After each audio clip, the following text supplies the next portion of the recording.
It's Kowalski from the Biker Report. While we are with our families and friends this holiday season, many of our young men and women serving in our armed forces are far away from their families and friends in harm's way defending our freedoms. This story is about them. It's called A Marine's Christmas, and it goes something like this. Something like this.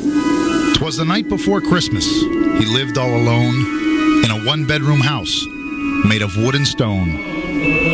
I'd come down the chimney with presents to give and to see just who in this house did live.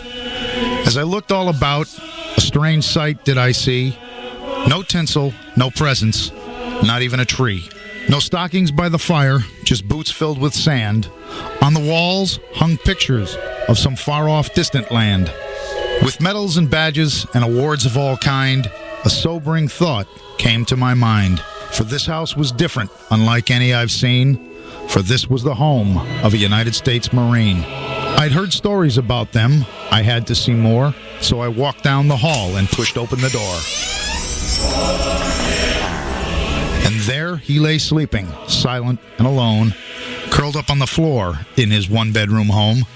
He seemed so gentle, his face so serene. Not how I'd pictured a U.S. Marine. Could this be the hero of whom I just read, curled in a poncho, a floor for his bed?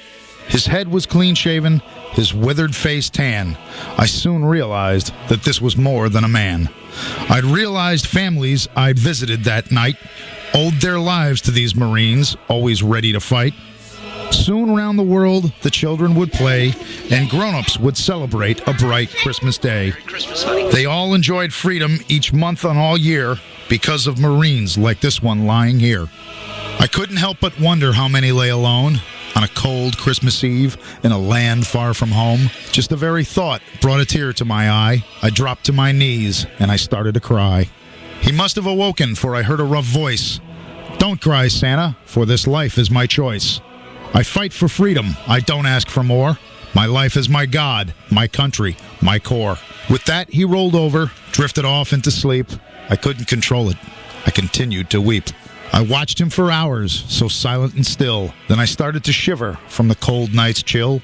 I didn't want to leave on this cold, dark night, this guardian of honor, so willing to fight. Half asleep, he rolled over in a voice clean and pure and said, "Carry on, Santa. It's Christmas Day, and all is secure."